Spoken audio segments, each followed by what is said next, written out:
মায়ের মুখ দর্শন করিয়ে আজকের এই ভিডিওটা শুরু করলাম। Hello guys, welcome to my YouTube channel. I am back to another brand new video. আমি স্বর্ণা সাহা। আজকে এই মায়ের মুখ দেখিয়ে ভিডিওটা শুরু করার পরে আমি কিছু তোমাদেরকে বলতে চাই।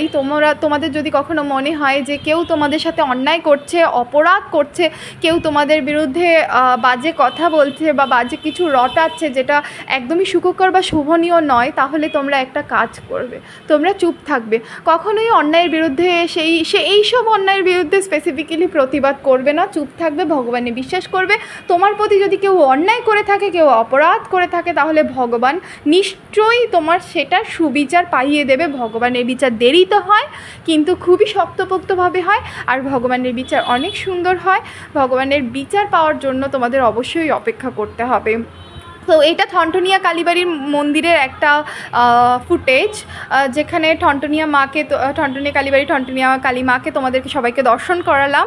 তো তোমরা সবাই দর্শন করলেও আশা করি কালী মা সবার জীবন থেকে অন্ধকার দূর করুক, হিংসা দূর করুক, সবাইকে সুবুদ্ধি দান করুক। তো আমার আজকের এই ভিডিওটা এইটুকু অবধি। আশা করি তোমাদের সকলের এই ভিডিওটা ভালো লাগবে, তোমরা পছন্দ করবে। তো আমার ভিডিও যদি তোমাদের ভালো লেগে থাকে তাহলে প্লিজ ডু লাইক, কমেন্ট আর সাবস্ক্রাইব মাই ইউটিউব চ্যানেল। আর সবাইকে আবারও বলছি, রাগা যাবে না। তুমি যদি রেগে যাও তাহলে হেরে গেলে। রেগে যাওয়া মানে হেরে যাওয়া। না রেগে ভগবানের উপর বিশ্বাস রাখো, ভরসা রাখো। ভগবান একদিন তোমাকে সুবিচার পাইয়ে দেবে, সঠিক বিচারটা তোমাকে পাইয়ে দেবে। কারণ ভগবান আছে, ভগবান এক ও অদ্বিতীয়, সকলের সুষ্ঠু বিচার করে।